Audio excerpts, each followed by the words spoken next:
이 문제의 공청회를 공동 주최하셨던 분이죠. 김진태 의원이 과연 어떤 생각이었을까요? 오늘 광주와 호남 한복판으로 걸어 들어갔습니다. 성난 광주 민심 몸으로 맞을 게 불보듯 뻔했는데요. 왜 갔을까요? 먼저 현장 상황을 전해드리도록 하겠습니다. 함께 보시죠. 아우, 아니, 경찰들 뭐하고 이러지 않는 인간 쓰레기냐? 인간 쓰레기! 누가 우물진지 와! 제가 광주를 방문한 이유는 원래 계획됐던 일정입니다. 원래. 그래서 제가 뭐 여기 못 올 이유는 없다 이렇게 생각합니다. 저도 이분들의 아픔을 함께하고 있습니다. 그 명단을 공개하는 것이, 투명하게 하는 것이 진정하게 5.18로 인해 피해를 입은 분들을 위하는 일이다. 저는 그렇게 생각합니다. 감사합니다. 네, 가셨습니다. 자, 김진호 국정대장 부장으로입니다. 이렇게 있어, 이거 와. 앞장서. 아니, 나를 따라와야지. 광주로 들어오는 김진태 의원을 막기 위해서 지지자들이 탄 버스에는 대구 번호가 붙어 있었습니다.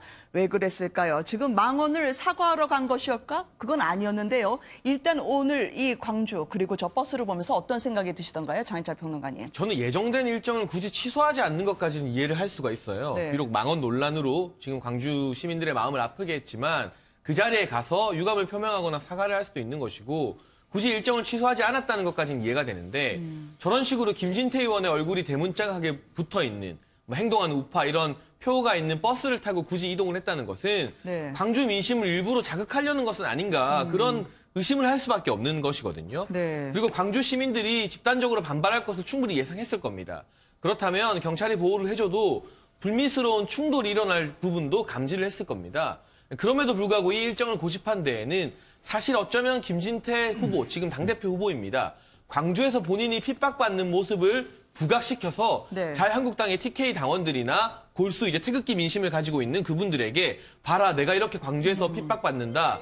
그럼에도 불구하고 나는 행동하는 우파다. 이런 식의 본인을 선전하기 위한 어떤 전술 차원에서 광주를 일부러 가고 그 민심을 자극했던 것은 아닌지 네. 지금 상처받은 광주 민심조차도 김진태 의원은 이 전당대회 그리고 자신의 정치를 하는데 이용하는 도구로 사용하는 것은 아닌지 저는 그 부분이 좀 우려스럽습니다. 네. 왜 광주에 오셨냐고 하니까 다른 데는 다 돌았는데 호남은 못 와서 오늘 왔다고 하더라고요. 사과를 할 수 있는지 의향을 물으니까 내가 한 말이 아니라라고 계속 회피를 하던데 주로 어떤 이야기를 하셨던 겁니까? 오늘 간담회도 거의 10분 만에 취소되다시피 했다면서요. 그러니까 뭐 지금 방금 전에 말씀하셨던 것처럼 내가 한 말이 아니다 이러면서 책임을 회피했고요. 네. 당 윤리위원회에 지금 회부가 된 상황 아니겠습니까? 네. 그것도 뭐 섭섭하다 이런 이제 그 의사를 표현하기도 했는데 뭐 저는 그러니까 본인 스스로가 떳떳하다는 걸 오히려 증명하러 간 거 아닌가 싶은 생각이 들고요. 네. 방금 전에도 말씀하셨던 것처럼 행여나 광주를 좀 자극해서 뭔가 일이 일어날 거 아니겠는가라는 것도 생각한 거 아닌가 이런 의심을 좀 갖게 만드는 행보가 아니가 싶습니다. 네. 지금 광주 민심이 어떻습니까? 광주 민심을 알면 네. 저렇게 지금 가서 내가 한 말이 아니다 이렇게 얘기할 수 있겠습니까? 그러면은 진만원 씨를 초청하는 공청회를 누가 주최했습니까? 네. 김진태 의원이 주도적으로 만든 거 아니겠습니까? 진만원 씨가 어떤 주장을 했던 사람인지를 너무나 잘 알고 있지 않습니까? 그런데도 불구하고 국회로 불러들여서 공청회를 열고 그 자리에서 이런 여러 가지 망언이 쏟아지게 만든 가장 주역입니다. 네. 그런데 그 당사자가 하필 그게 지금 가장 논란이 되고 있고 광주 민심이 뭐 들끓고 있는 상황에서 굳이 광주 한복판으로 들어가겠다고 하는 얘기는 나는 아무 잘못이 없다라는 네. 것을 오히려 과시하기 위한 목적이 아니었나 싶은 생각을 합니다. 네. 이종훈 평론가님, 지금 김진태 의원은 또 전주에 가 있습니다. 오늘 작정하고 호남을 돌고 있는 것 같은데요. 사과는커녕 기존 주장을 계속 확인하고 있고요. 약간 책임 회피성 발언까지 더해서 오히려 거침없이 우클릭에 나선 것 같아요. 지금 유공자분들도 오늘 들어가려고 했지만 문을 걸어 잠그고 만나주질 않았거든요. 네, 문 잠그고 10분 만에 이제 황급히 행사를 네. 이제 마친 거죠. 저는 일부러 갔다라고 봅니다. 그러니까 네. 뭐 전당대회 당권 주자로 출마하신 분이 저런 정도 정책 계산을 못하고 갔다? 이건 뭐 있을 수 없는 거고요. 네. 그러니까 당연히 뭔가 좀 더 극적인 상황을 전 이제 기대를 했을 거라고 생각합니다. 예를 들어 네. 뭐 계란 투척이랄지, 아. 뭐 물병 투척이랄지. 그래서 조금 더 아마 그런 극적인 상황이 연출되길 기대했을 텐데 제가 보기에는 광주 시민들께서 네. 현명하신 것 같아요. 그렇게 해봤자 결국은 김진태를 도와주는 거다라고 생각해서 네. 여기까지 이제 그 항의는 하지 않으셨어요. 김진태 의원 같은 경우는 지금 뭐 대표적인 친박, 네. 지금 친박의 대표 주자는 나다. 뭐 황교안 그 전 총리 같은 경우에는 뭐 이미 유영하 변호사가 친박 아니다라고 네. 지금 이제 발언을 최근에 하지 않았습니까? 그 상황에서 유일한 이제 친박계 네. 그야말로 이 제대로 혈통을 이어받은 후보는 나뿐이다라고 하는 것을 이제 부각을 시키는 것이고요. 광주 쪽에 가서 또는 호남에 가서 많이 당할수록 나를 위한 지지표는 더욱 결집할 가능성이 높다라고 지금 계산을 다 하고 있는 겁니다. 네. 그런 계산하에서 지금 이제 저렇게 정치 행보를 하고 있는 건데요. 저 작전이 과연 성공을 할지, 만약에 성공을 한다라고 전제한다면 정말 자유한국당은 도로 친박당이 되는 거죠. 네. 그런 대목에서 국민들이 조금 우려하는 대목도 없지 않아 있습니다. 지금 본인은 나를 띄워주려고 다들 이러고 있다. 왜들 난리냐라고 이야기를 하는데요. 이 전당대회 전략인가요? 어쨌든 그렇게 봐야 나가면 되겠죠. 일명 네. 이 태극기 부대라고 불리는 분들에게만 보고 뚜벅뚜벅 걸어가겠다는 겁니까? 예, 그거죠. 그러니까 박근혜 전 대통령 같은 경우에 이제 뭐 이른바 콘크리트 지지층이 30%는 된다. 뭐 이런 얘기가 있었잖아요. 제가 보기에는 김진태 의원은 말할 것도 없고 지금 네. 솔직히 자유한국당 지도부조차도 일단 30% 지지율 넘어보자 이 생각을 먼저 하는 것 같습니다. 그거는 결국 뭐냐면 이 친박 핵심 지지층들 과거 콘크리트 30% 정도만 확보를 해도 네. 이 정치적인 국면에서는 우리가 훨씬 더 유리해질 수 있다는 생각을 갖는 거고요. 김진태 의원 같은 경우에는 당연히 네. 그 표를 결집을 해야 안 그래도 지금 뭐 친박계 세가 지금 당에서는 제일 강하지 않습니까?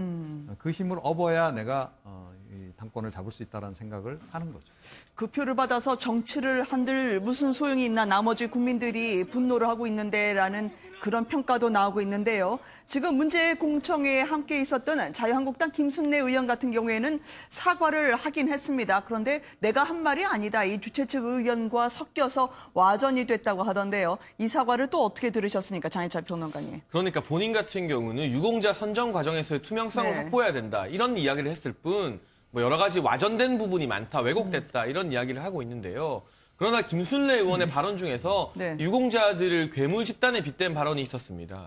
그런 부분 표현 정말 아다르고 어다른데 네. 수많은 유공자 가족들에게 상처를 줄 수 있는 발언이기 때문에 훨씬 더 신중했어야 되고요. 네. 이제 와서 이렇게 사과를 할 거면 그날 공청회에서는 왜 조금 더 신중하지 못했나, 왜 이러한 국민들의 반발을 예상하지 못했나 하는 아쉬움이 남습니다. 네. 이정명 의원도 마찬가지로 한 발 물러서는 모습을 보여주고 있고 저는 자유한국당 지도부의 책임도 결국 반기할 수 없다고 보여지는데 어쨌든 김순례 의원 같은 경우 원내대변인입니다. 그렇다면 이러한 원내대변인의 활동에 대해서는 원내대표인 나경원 의원도 책임을 져야 되고요. 네. 첫날 보도자료, 역사적 사실에 대한 해석은 달라질 수 있다는 보도자료가 결국은 불난집에 기름을 부으면서 공분을 더 부추기지 않았습니까?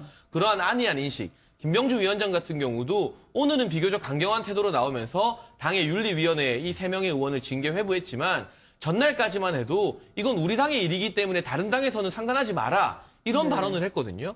그러니까 이게 이 3명의 의원만의 문제가 아니라 자유한국당 지도부 차원에서 5.18 민주화 운동과 관련된 국민적인 정서를 너무나 못 알았던 것이 아닌가. 네. 잘 되어가고 있는, 그나마 좀 회복하고 있는 지지세에 찬물을 끼얹은 책임이 이 새 의원뿐만 아니라 지도부에게도 분명히 같이 있다고 생각됩니다. 네, 당은 쑥대밭이 돼가고 있는데요. 일단 나경원 원내대표는 미국에서 적극적으로 활발한 이 출장 사진을 뿌리고 있습니다. 잠시 뒤에 좀 전해드리려고 하는데요. 김순례 의원 같은 경우에는 이 나흘 만에 사과를 했는데요. 와전이 됐다고 해서요. 당시의 공청회 발언까지 저희가 다시 한번 들어보려고 합니다. 괴물 집단이라 칭했고요. 그리고 사과까지 어떻게 해석하는지요. 함께 보십시오.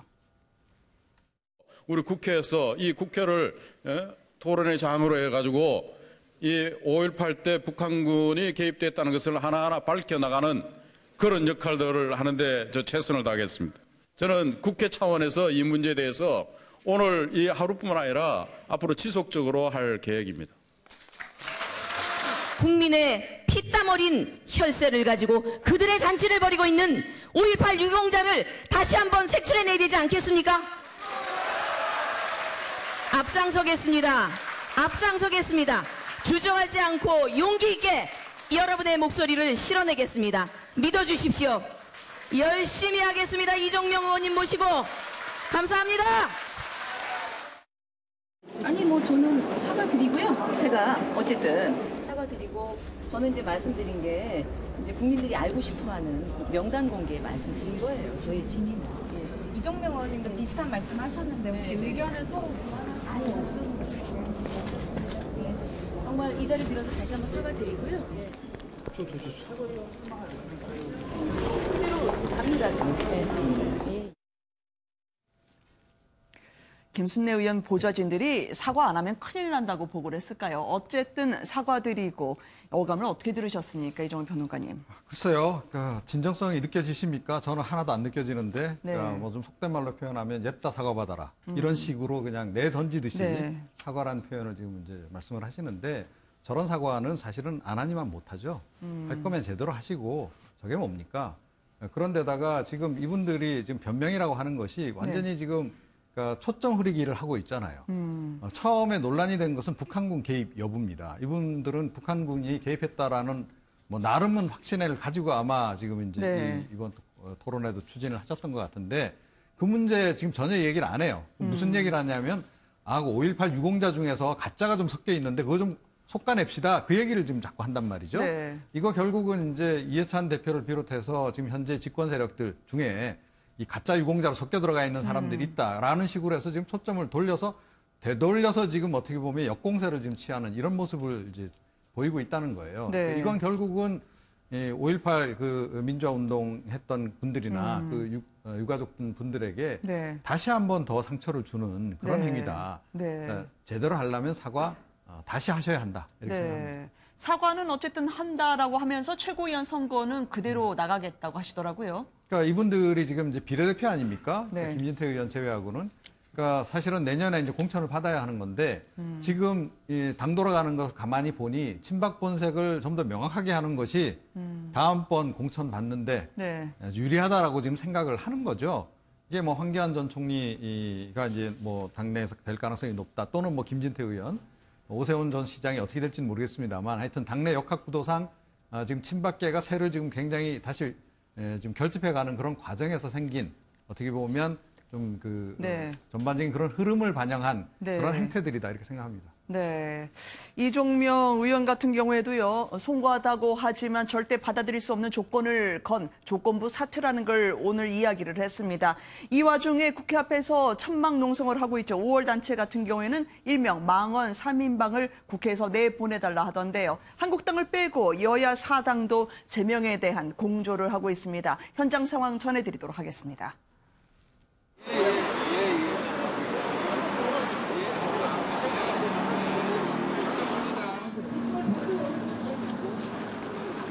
정말 참을 수 없었던 게 뭐냐면 이 시대 현 국회의원들이 5.18에 대한 사고 인식과 예고의 정도가 상상을 초월했다는 거예요. 저희들이 아마 굉장히 끝까지 항쟁을 할 계획인데 시민 우르르는 김재태는 물러가라! 물러가라! 물러가라! 물러가라! 5.18 역사 왜곡 자유한국당 해산해라! 해산해라! 해산해라! 해산해라! 대한민국의 선량한 국민 광주의 마지막 시민군 이 사람이 과연 북한군으로입니까? 여러분 다시 한번 똑똑히 봐주십시오. 어떻게 광주 36호가 될 수가 있습니까 여러분? 네, 저는 80년 5월 27일 날 도청에서 마지막으로 체포됐고요. 지만원이가 36호 광수 체령회로 저를 지명을 했습니다. 얼척은 없는 일이죠. 최룡해 부위원장으로 지목되신 분은 얼굴도 상당히 다르던데요. 광수 36호까지 오늘 마이크를 잡았습니다. 자, 김성환 평론가님, 지금 뭐 이종명 의원의 발언까지 포함해서요. 지금 이분들을 제명하자고 하는데 71년 의정사에 제명이 된 국회의원이 와 있을 때 한 명 빼고는 거의 없었었는데요. 가능할까요? 글쎄요, 일단 뭐 가능할지 안 가능할지 문제를 먼저 논하기보다는 네. 제명이 가능할지 안 할지 투표하는 모습이라도 좀 봤으면 좋겠다. 그게 책임 있는 국회의원들의 모습이고 정치권의 네. 모습이라고 생각하고요. 그러니까 이종명 의원 같은 경우에 자꾸 와전된다고 지금 얘기를 하고 있으니까 제가 그 이종명 의원이 밝힌 내용을 그대로 한번 읽어보겠습니다. 네. 5.18과 관련된 두 가지 큰 쟁점인 북한군 개입, 북한군 침투 조작 사건에 대해 승복력 있는 검증, 그리고 네. 의구심이 제기되고 있는 5.18 유공자 명단 공개가 즉각 이루어지면 국회의원직에서 물러나겠다. 자신의 주장이 틀린 게 없다는 얘기죠. 네. 그리고 국회의원직 물러날 생각이 없다는 얘기죠. 왜냐하면 지금 진상조사위원회도 못 꾸리고 있는 상황이니까요. 네. 언제 진상조사에서 자기 임기 끝날 때까지 조사 끝나겠습니까? 이게 쉽지 않은 일이라는 걸 뻔히 알면서 이렇게 얘기하고 있는 것이고요. 저는 이번 주장을 하는 데 있어서 가장 큰 문제는 뭐냐면요. 국회의원은 무슨 주장을 해도 상관없습니까? 국회의원은 어떤 소설을 써도 상관없습니까? 네.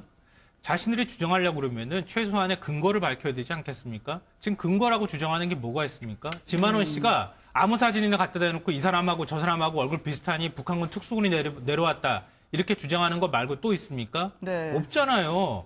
근데 그걸 어떻게 무책임하게 국회의원이 북한군 특수군이 개입됐다고 주장을 하는 것이며 그거를 법안에 집어넣기 위해서 그렇게 상임위원회에서 우격다짐으로 억지로 법안 안에 북한군 특수군 개입 문제 다시 검증하자 뭐 이런 걸 지금 집어넣은 당사자가 지금 이 문제를 다시 얘기한다. 있을 수 없는 일이고요. 네. 역사 왜곡에 관한 부분에 있어서만큼은 우리 사회가 좀 이제는 용서해서는 안 될 때가 왔다. 그걸 국회의원이라고 할지라도 우리 사회에서 분명하게 이번에는 좀 매듭을 끊고 가야 한다고 생각합니다. 네.